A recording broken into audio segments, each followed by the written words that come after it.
Well, welcome to question 5 at the end of chapter 2 of Fundamentals of Particle Technology. This is a question on specific surface area using the data that we've been talking about in the first 4 questions now already. You can see here that again we've got a multiple choice question. We're being asked for the specific surface area per unit volume of the distribution, and we've got these 4 options here, which are all fractional, and note that the unit is per micron, not microns but per micron, the -1 there. Surface area per unit volume, a very important parameter. Why? Because a whole load of physical properties of materials depend upon it, and that can be the reactivity for catalysts, the amount of light that's scattered in paints and pigments. It could be the way that the active ingredient in a pharmaceutical product could be released inside the human body. So specific surface area per unit volume is all about the interface between the particles and the surrounding medium, and that's critical for a lot of processes, industrial, medical, you name it. It's just such a common requirement, the surface area per unit volume. It's so useful. Well, it says here that it's the total surface area divided by the total volume of the distribution, and that's true, but it also says here there's this equation, which we'll go into in more detail in a moment, which clearly doesn't look like that's total surface area. M is mass fraction, and x bar I is the midpoint in a size range. Okay, so clearly there's some mathematical derivation of this particular equation, which I won't be going through. If you're interested in that mathematical derivation, you can see it in section 2.3 of Fundamentals of Particle Technology. So let's kick this off then using the data from the first questions, and I think we'd better remind ourselves of that data. So here it is. I can, yeah, it seems okay, I'll leave it just there. So here it is, the size ranges. How many size ranges have we got? We've got one for 5 to 7 microns, 7 to 10, 10 to 15, 15 to 20, 20 to 30, 30 to 40, and 40 to 50. No other particles are present, and nothing above 50 microns, nothing below 5 microns. And the midpoints have already been calculated for us. That's what x was just here. That was a midpoint. Okay, so the midpoint is 6 microns in this range, 6 or 8 microns in this range, 8.5 microns in this range, and you can see that these are just straightforward averages across the ranges considered. And then, of course, we've got the number of particles. Okay, so if we just stick to the English, the specific surface area per unit volume is the total surface area divided by the total volume. So let's think about this logically. If that's a sphere, roughly speaking, we're going to use x for the diameter of a sphere, as we have done for the past few questions. There is our particle diameter. So we need the surface area, so we need the equation for the surface area of a sphere, surface area, and we need the equation for a volume of a sphere.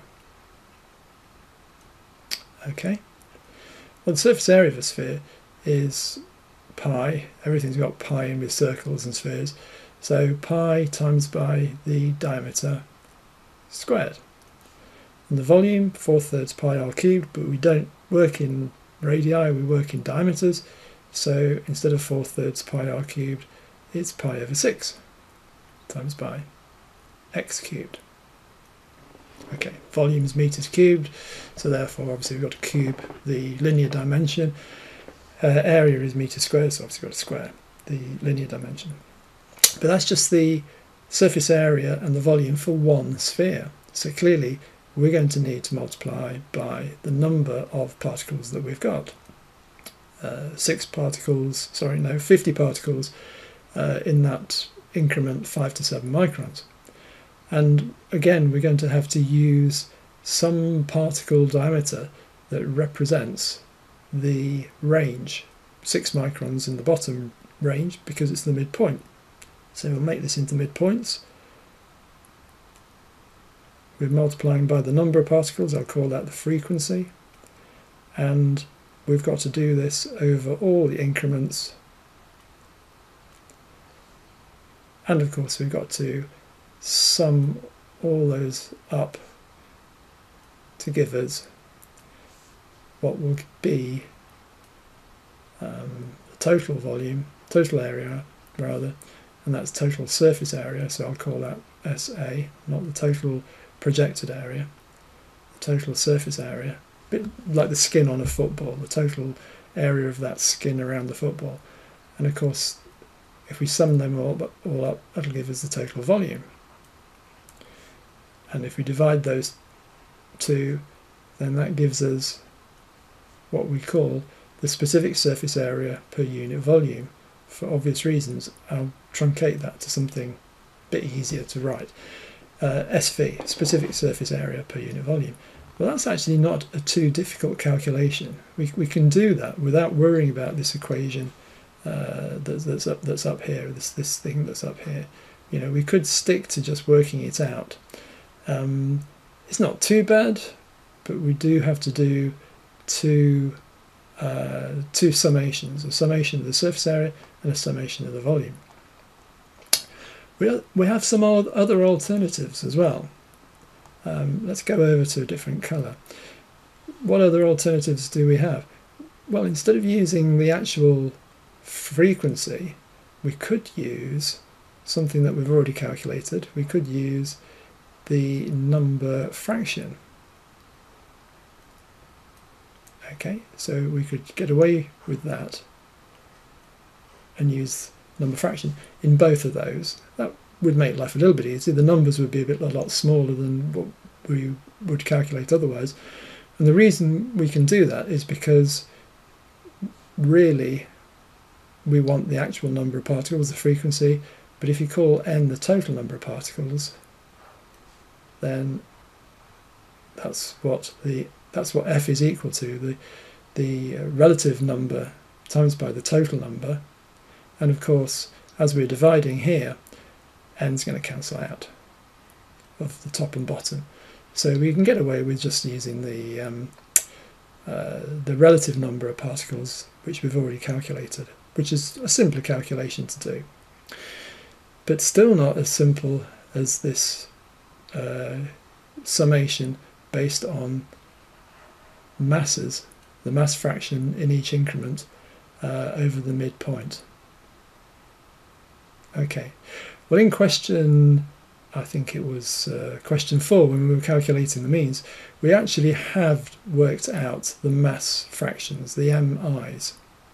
Okay, so we've got the data, we do have the mass fraction data already, and that's exactly what we're going to do. We're going to take the mass fractions in each increment. In order to calculate SV, we're going to take the mass fractions in each increment,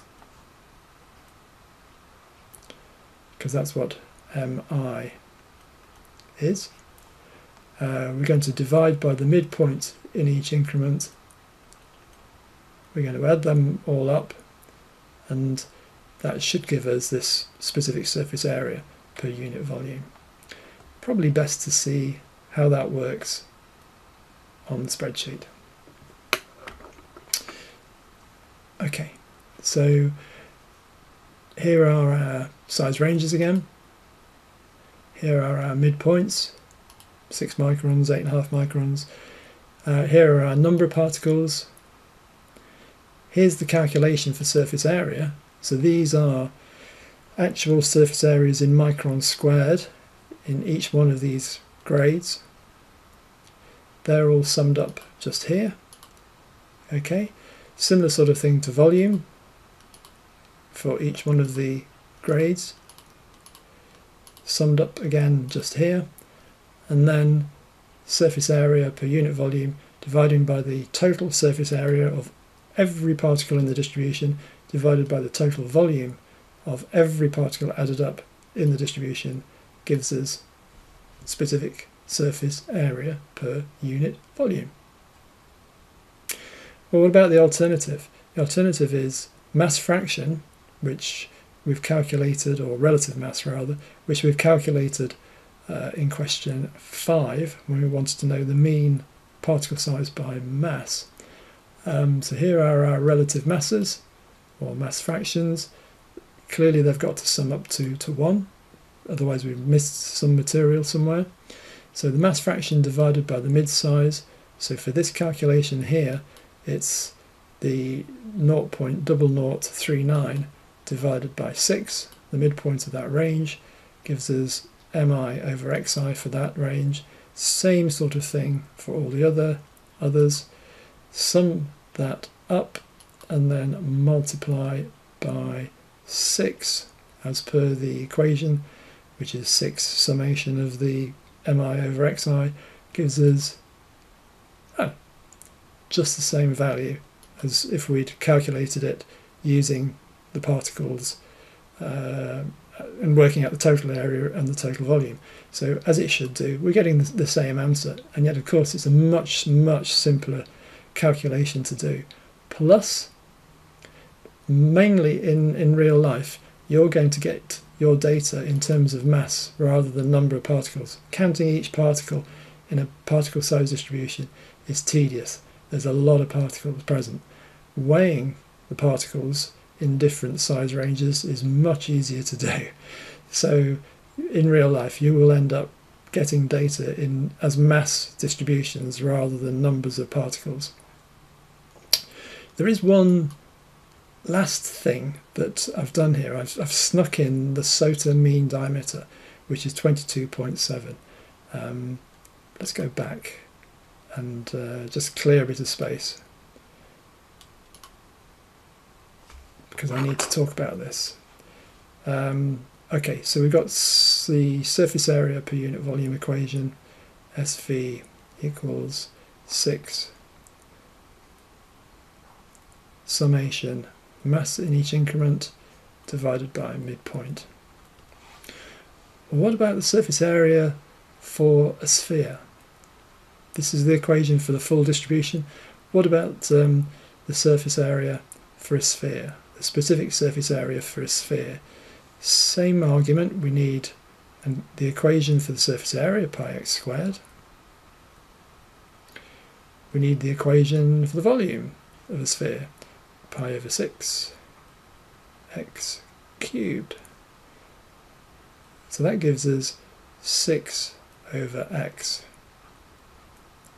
So the specific surface area per unit volume of a single sphere is equal to 6 over x. Supposing we put these two together.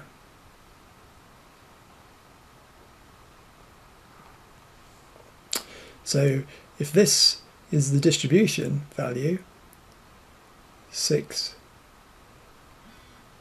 just checking that I'm not running out of space, mi over xi equals 6 over x, then that gives us an equation we can rearrange for an equivalent spherical diameter. So what we're really talking about is 1 over the summation of mi over xi. That is our Ch2 mean diameter. That will have the units of microns, and that is the equivalent spherical diameter that has the same surface area per unit volume as the distribution. And that is a good equivalent spherical diameter to use better than the D50s. Problem typically is that in trying to do a calculation, design, or simply understand a process, we're given a particle size range. I'll use my terminology N3x for a mass distribution against particle size. And being simple things, human beings are simple things, we're going to be interested in, I better not make that a percentage, 1.00. We're going to use a single value to represent that distribution, and more often than not people will use that value, which is sometimes called the D50. Under our terminology we'd call it the X50 because it's the 50 percentile, it's the median value. So we're going to try and use that single value in our calculations for design or understanding or control of a process. That's really bad news. Don't do that. Don't use the median diameter. Most applications in particle technology, we're talking about the surface area interacting with something else, the fluid around it, and we really should be using the SOTA mean diameter. Okay, the SOTA mean diameter, which is always significantly smaller than the median diameter. So we really should be using the SOTA mean diameter, which is the one that's the inverse of what we were just looking at a few moments ago, mass fraction midpoint. And that is an equivalent spherical diameter, so that has the units micron. Okay, which reminds me, the original question was asking for the surface area per unit volume, and I think we got a value of 0.264 from memory, that is, microns to the -1 as the specific surface area per unit volume for the distribution.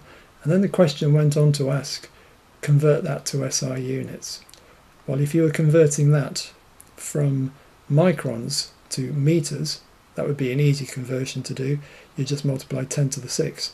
But hold on a minute, it's microns to the -1. So actually, we're not dividing by 10 to the 6, we're multiplying by 10 to the 6. So it's 2.64 times 10 to the 5 meters to the -1. Okay, that would be the specific surface area per unit volume of the distribution in SI units, which are obviously meters rather than microns. And there's 10 to the 6 between a micron and a meter, but this is per micron, so it's positive. Okay, in other words, there's a huge surface area per unit volume from our particles, which is fairly typical of a catalyst or small particles in general. They have massive surface area per unit volume. Okay, so that's specific surface area per unit volume, and I've added a little bit on SOTA mean diameter because that's the most important equivalent spherical diameter. Please do check the derivation of the equation we've used for the calculation from in section 2.3 of the book. Gets the same answer as if you were to use the more trivial way and longer route calculation of total area divided by total volume. Okay then, goodbye.